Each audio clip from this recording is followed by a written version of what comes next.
महाराज जी, मेरे घर में नकारात्मक ऊर्जा बहुत है, जिसकी वजह से घर में हर समय क्लेश की स्थिति बनी रहती है। अतः गुरुजी, आपसे अनुरोध है कि सकारात्मक ऊर्जा लाने का उपाय बताएं। वैसे रात दिन तो लगे इसी में कि आपकी सकारात्मक ऊर्जा शक्ति जो अपराध करने से नष्ट हो गई है।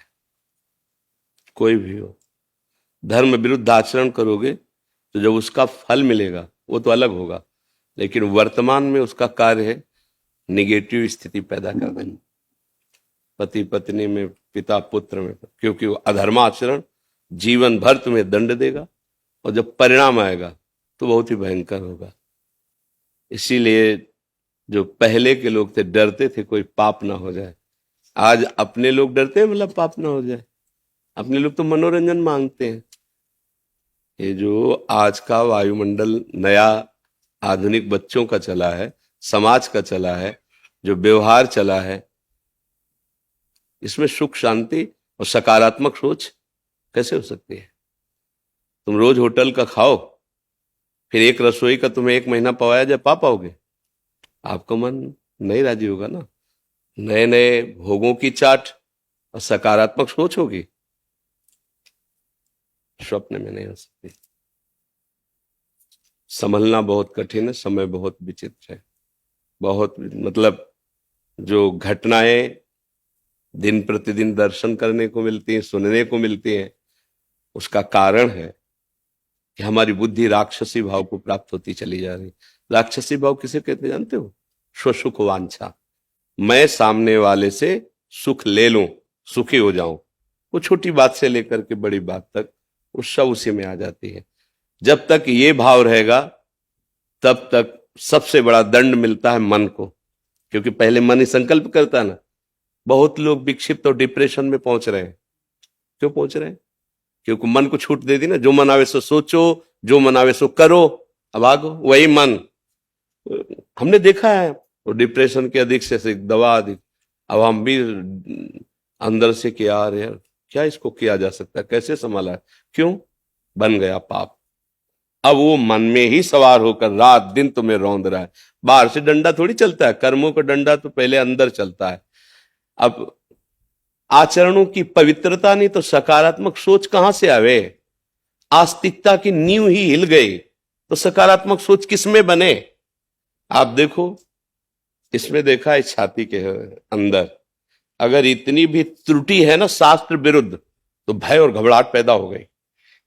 लाख समझा रहे हैं उसको कि नहीं इतना तो चलेगा, नो नहीं, क्योंकि मान लो पवित्र मन है ना, वो इतनी भी बात में भय और घबराहट पैदा कर, तब लगता है ये लोग कैसे जीते हैं जो पूरी खुली छूट है मन को, और ये मुस्कुराते हैं। कैसे मुस्कुरा सकते हो? आंख में इतना जरा सा तिनका गिरे तो कष्ट देता है ना, और वही तिनका पीठ में गिरे तो कष्ट नहीं देता। तो ऐसी जो पापाचरण रथ हैं उनकी बुद्धि पीठ जैसी हो जाती है, और धर्म से चलने लगो तो आंख जैसी। जरा सा अपराध तो ऐसा लगेगा मौसम कौन कुटिल खल कामी, जिन मुख को तन दियो ताको न भजन कियो ऐसो नो नारामी। सूरदास जी इतने बड़े महापुरुष लिख रहे हैं। भाई आज हमारी आस्तिकता की नींव हट गई, हिल गई। भोजन कैसा पाया जा रहा है और आचरण कैसे? जैसे अपने बच्चों को देखे ना गलत तो पिता माता को गुस्सा नहीं लगती, ऐसे अपने समाज के आचरण देख के गुस्सा लगती। पर मेरे हाथ में कुछ नहीं है, मैं केवल सोच सकता हूं और वाणी के द्वारा आपको बता सकता हूं, पर आप चलोगे तभी सुख शांति को प्राप्त होगे। क्या व्यभिचार करने वाला कभी सकारात्मक सोच का हो सकता है? जितने बड़े बड़े नृशंस हत्याएं सुन रहे हो वो केवल सुसुख वांछा का भूत चढ़ा हुआ है, और ऐसे ऐसी हत्याएं, ऐसे ऐसे पापाचरण करते हैं। सकारात्मक सोच आएगी। जो अपने पति में भगवान नहीं देखती है वो सकारात्मक सोच घर में पैदा कर लेगी। जो पति अपनी पत्नी को शरणागत समझकर प्रिय मित्र के समान आदर नहीं करता, उसकी मनोकामनाएं पूर्ण करने के लिए प्रयत्न से उस घर में सकारात्मक सोच रहेगी। जो पुत्र अपने माता पिता को भगवत स्वरूप नहीं समझता, वहां सकारात्मक सोच होगी। रसोई में मांस बने पी के शराब आओ करो व्यभिचार, सकारात्मक सोच कहां से आएगी?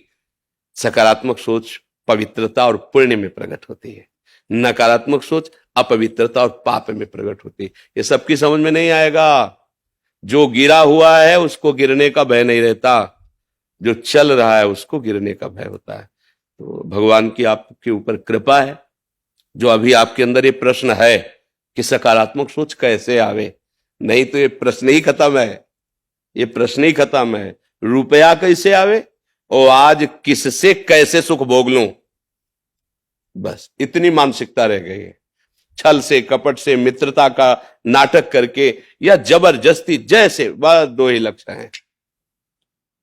जीवन में क्या होगा, हमारे जीवन का परिणाम क्या होगा, मैं यहां किस लिए आया हूं, क्या कर रहा हूं, क्या करना चाहिए, क्या नहीं करना चाहिए, ऐसे प्रश्न तो पवित्र हृदय में उत्पन्न होते हैं। कहीं ना कहीं आपके कोने में पवित्रता है जो आपको अभी प्रेरित कर रही है। तो एक काम शुरू कर दो, नाम जप करना।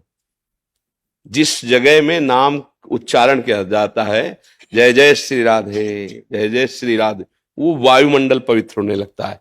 अगर घर में आप 10 मिनट कीर्तन शुरू कर दो, राधा राधा, बहुत से भगवान नाम आचार्यों द्वारा दिए गए, जो नाम प्रिय हो, सब नाम समान है। 10 मिनट कीर्तन शुरू कर दो और उठते बैठते चलते फिरते नाम जब शुरू कर दो, और उसका फल ये मांगो कि हमारा परिवार सात्विक भाव से युक्त हो, इनकी बुद्धि शुद्ध हो, इनका मंगल हो, शुरू हो जाएगा। दूसरा उपाय नहीं है, क्योंकि आहार गलत, व्यवहार गलत, देखना गलत, सुनना गलत, करना गलत, यही हो रहा है। आप देख लीजिए, कोई बिरला है जो देखने, सुनने और करने में बुद्धि लगा रहा है। ये देखना चाहिए, नहीं देखना चाहिए, ये सुनना चाहिए, नहीं सुनना चाहिए, ये करना चाहिए, नहीं करना। खुली छूट है। माता पिता से कहते हैं बस ठीक है, आपने पालन कर दिया तो क्या एहसान किया, अब मैं स्वतंत्र हूं, जिसको चाहूंगा जैसे चाहूंगा वैसे व्यवहार करूंगा। भला ये बुद्धि, इसमें सकारात्मक भाव आएगा, भला ये सुखी हो पाएंगे? आगे चल के देखना, बस यही मन में आएगा कि कैसे शरीर को छोड़ दूं, क्योंकि बुद्धि ऐसी हो गई, तुमने अपराध किए। बहुत बहुत गलत स्थितियां आ रही हैं। 14-15 वर्ष का बच्चा है और वीरपात रूपी ऐसे दोष से ग्रसित हो गया है। क्यों? क्योंकि गंदी आदतें ऐसे, हस्तमैथुन ऐसी ऐसी ऐसी, क्या वो नस नाड़ियां व्यर्थ हो गए, वो जरा सा में अब क्या जीवन उसका, खड़े होने में चक्कर आता है, क्योंकि जीवनी शक्ति वीर ही तो है। अब उसके सकारात्मक सोच आएगी, धीरे धीरे डिप्रेशन में पहुंच जाएगा। इसलिए भाई प्रार्थना है, नाम कीर्तन अपने घर में करो, जितना हो सके पवित्र आहार करो, गंदे दृश्य मत देखो, गंदी बातें मत करो, गंदे आचरण मत करो, तो ये जीवन भी सुखी रहेगा और परलोक भी सुखमय रहेगा। नहीं तो आप करके देख लो, ना मानो तो करके देख लो, फिर मन पछताई है, अवसर बीते, अभी अवसर है, सुधर सकते हो, आगे ऐसी स्थिति आ जाएगी सुधर नहीं पाओगे। हृदय जलता है, कोई निर्णय नहीं निकल पाता, फिर वो क्या कर, फिर साथी मिलेंगे आपको, जानते हो कैसे, वो दवा बताएंगे आप, अब रिलैक्स एक मन गया रिलैक्स, अब ऐसे गंदे गंदे आचरणों में बढ़ावा देने वाले आज मित्र मिलेंगे, आज बैठाल कर सत आचरण में चलाकर तुम्हें परमानंद प्रदान करने वाले नहीं मिलेंगे। वो भगवान की कृपा से मिलते हैं। जब द्रवे दीन दयालु राघो तो साधु संगत, भगवान की कृपा है जो आप आकर बात कर रहे हैं। तो हमारी प्रार्थना मान लीजिए, घर में कुछ मिनट स्वयं कीर्तन, किसी को मत कहिए, जोर जोर बोलोगे रामकृष्ण हरि तो सुनाई तो देगा ना, तो जो कथन का फल होता है वही श्रवण का फल होता है। वो अंदर से नाम जप कीजिए। नाम ही एक सर्व सामर्थ्यशाली है जो आपको हर संकट से बचा सकता है, वायुमंडल को पावन कर देगा। का गोशुंड जी जहां बैठकर भगवत चर्चा और कीर्तन करते थे, उस क्षेत्र में प्रवेश होते ही गरुड़ जी के सारी जलन मिट गई, सारे संशय मिट गए। इसलिए हमारे पास तो यही औषधि है। और फिर कोई जंतुर अंतुर बना दे तो बात अलग है, अपने पास तो जंतुर बना है नहीं, ऐसा तो कुछ है नहीं। अपने पास तो यही है कि भाव कुभाव अलख आलसहु, नाम जपत मंगल दिशि दसो, दसों दिशाएं तुम्हारे लिए मंगल। सकारात्मक सोच की क्या, आनंद की बाढ़ आ जाएगी, पर नाम जप करो, जैसे बने वैसे नाम, भाव से कुभाव से, अनख से, आलस से, कैसे भी करो।